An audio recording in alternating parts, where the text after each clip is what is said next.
As the war in Ukraine grinds into its third year, former President Donald Trump has once again inserted himself into the center of the crisis. In a move that has sent shockwaves through the international community, Trump threatened to impose large-scale sanctions on Russia, specifically targeting its already beleaguered banking sector. This latest salvo from the former president comes amidst a backdrop of escalating violence in Ukraine, renewed diplomatic efforts, and growing uncertainty about the future of American support for Kiev. The timing of Trump's announcement is crucial, coming just days after a particularly deadly series of Russian airstrikes on civilian targets. The threat of sanctions appears to be a direct response to the Kremlin's continued aggression. However, Trump's motives, as always, are murky and open to interpretation.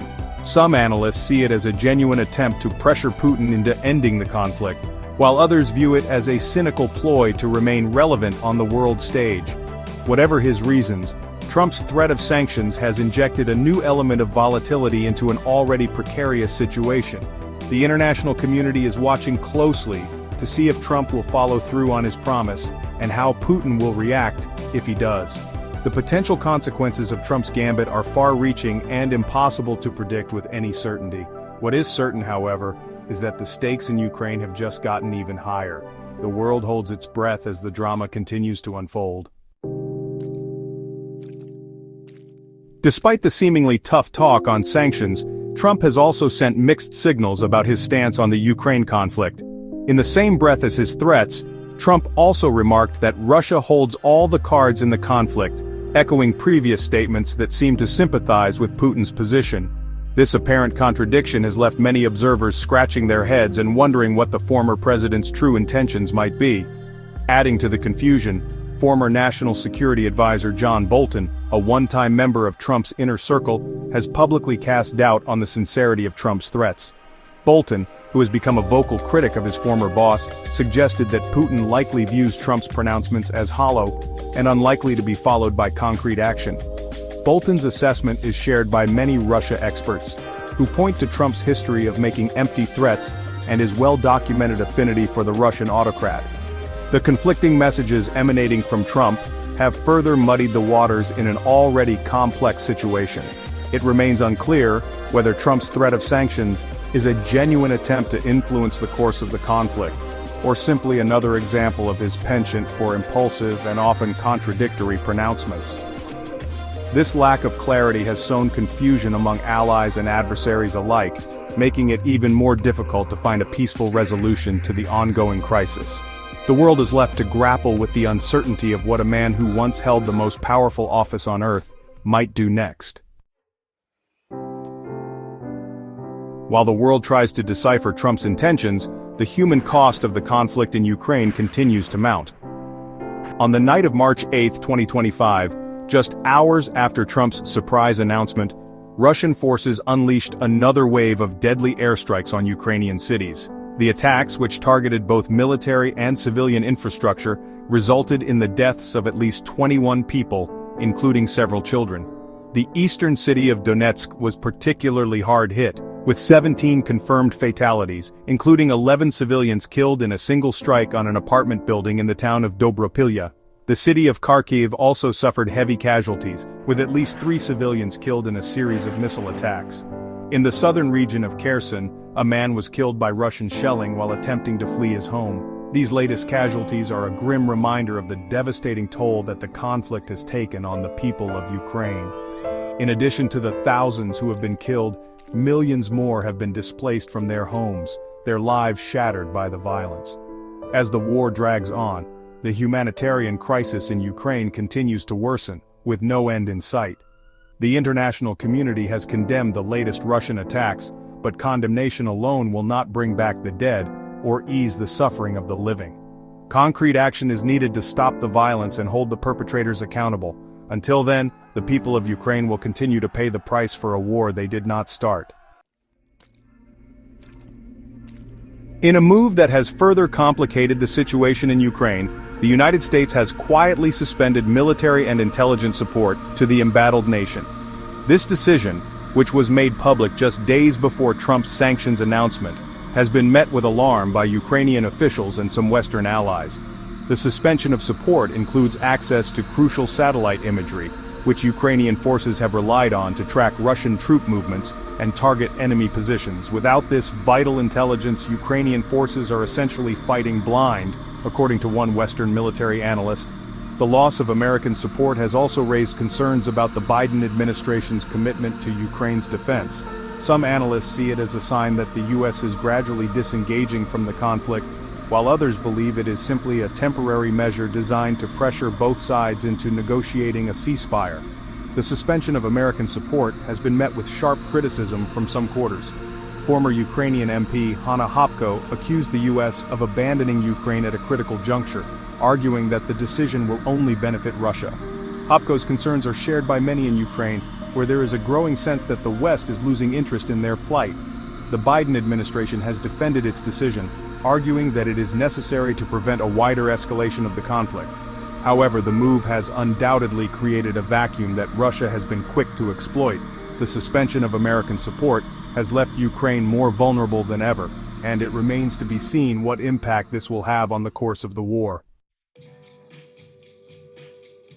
Amidst the escalating tensions and renewed violence, a flurry of diplomatic activity has been underway in a desperate attempt to find a peaceful resolution to the crisis. Ukrainian President Volodymyr Zelensky has been at the forefront of these efforts, engaging in a whirlwind of meetings with world leaders in a bid to rally international support for Ukraine. Zelensky's most recent diplomatic push included a meeting with Saudi Arabia's Crown Prince Mohammed bin Salman, a key player in the Middle East who has maintained close ties with both Russia and the West. The two leaders discussed a range of issues, including the possibility of a ceasefire and a Saudi-mediated peace plan. In a separate meeting with U.S. officials, Zelensky proposed a mutual pause on the targeting of civilian infrastructure, a move he hoped would alleviate the humanitarian crisis and create space for meaningful negotiations. However, the proposal was swiftly rejected by Moscow, which accused Ukraine of using civilians as human shields. Meanwhile, British Prime Minister Keir Starmer has emerged as a key player in the diplomatic push for peace. Starmer announced the formation of a coalition of the willing, comprising nations committed to supporting a negotiated settlement in Ukraine. The coalition, which includes the UK, France, Germany, and several other European countries, aims to provide security guarantees to Ukraine in the event of a peace deal, potentially including the long-term deployment of peacekeeping forces. Section 6. A divided Europe responds. The ongoing crisis in Ukraine has exposed deep divisions within Europe over how to respond to Russian aggression. While there is broad agreement on the need to support Ukraine and deter further Russian adventurism, there is no consensus on the best way to achieve these goals. The European Union, which has been at the forefront of efforts to sanction Russia and provide economic assistance to Ukraine, has struggled to maintain a united front in the face of the escalating crisis. Some member states, such as Poland and the Baltic countries, have called for a more hawkish stance towards Moscow, including the provision of lethal military aid to Ukraine. Others, such as Germany and France, have been more cautious, urging dialogue and diplomacy as the only way to end the conflict. This division within the EU has hampered its ability to respond effectively to the crisis and emboldened Russia, which has sought to exploit these divisions to its advantage.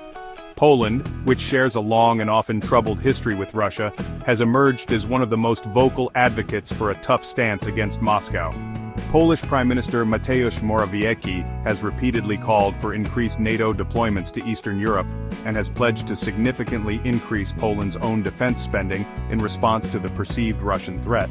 Norway, another country that shares a border with Russia, has taken a more nuanced approach.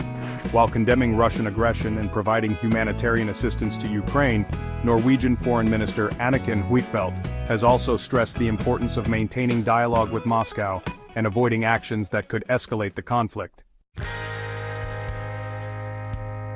Section 7. The Russian Perspective. Understanding the Russian perspective is crucial for comprehending the complexities of the conflict in Ukraine and for formulating effective strategies to resolve it. While Western media often portrays Russia's actions as irrational or driven purely by aggression, the reality is far more nuanced. From the Kremlin's point of view, the conflict in Ukraine is not about territorial conquest or imperial ambitions, but rather about security concerns and geopolitical influence. Russia has long viewed Ukraine as a buffer state between itself and NATO, and the prospect of Ukraine joining the Western military alliance is seen as an existential threat by Moscow. Moreover, Russia feels aggrieved by what it perceives as Western encroachment into its sphere of influence. The expansion of NATO eastward, the bombing of Serbia in 1999, and the West's support for pro-democracy movements in former Soviet republics are all seen by Moscow as evidence of a hostile Western agenda aimed at weakening and isolating Russia. It is important to note that these grievances, whether justified or not, are deeply felt by many Russians, and are often exploited by the Kremlin for its own political purposes. The Russian government has used state-controlled media to propagate a narrative of Western aggression and Russian victimhood, effectively rallying public support for its actions in Ukraine. Understanding the Russian perspective, however flawed or distorted it may be, is essential for crafting a sustainable peace in the region. Ignoring or dismissing Russia's concerns will only serve to perpetuate the cycle of mistrust and hostility that has plagued relations between Russia and the West for decades. Section 8. Can sanctions end the conflict? The effectiveness of sanctions as a tool to end the conflict in Ukraine remains a subject of intense debate. Proponents argue that sanctions impose a heavy economic cost on Russia, crippling its ability to sustain its military operations and ultimately forcing it to the negotiating table. They point to the significant decline in the value of the ruble, the exodus of foreign companies from the Russian market, and the growing shortages of essential goods as evidence that sanctions are having their intended effect.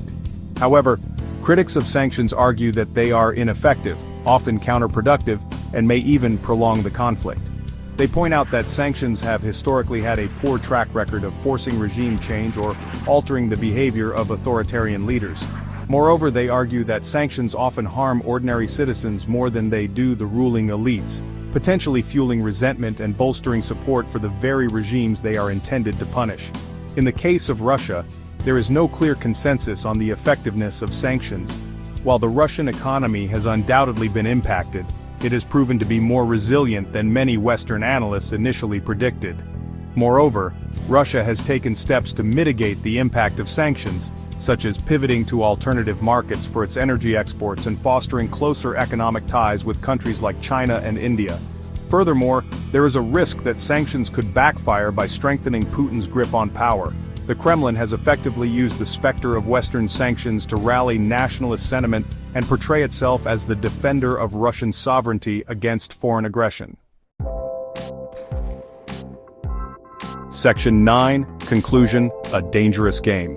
The situation in Ukraine remains highly volatile and unpredictable. Trump's threat of sanctions, coupled with the suspension of American military support and the flurry of diplomatic activity, has injected a new level of complexity into an already intractable conflict. While the full impact of these developments remains to be seen, it is clear that the stakes are higher than ever. The international community is watching closely, hoping for a peaceful resolution but bracing for the possibility of further escalation. One thing is certain: there are no easy answers in Ukraine. The path to peace will be long and arduous, requiring patience, pragmatism, and a willingness to engage with all parties to the conflict, even those with whom we may disagree. The alternative is too grim to contemplate. The world holds its breath, hoping against hope that sanity will prevail, and that the bloodshed in Ukraine will finally come to an end. Please like, subscribe, and comment on this video.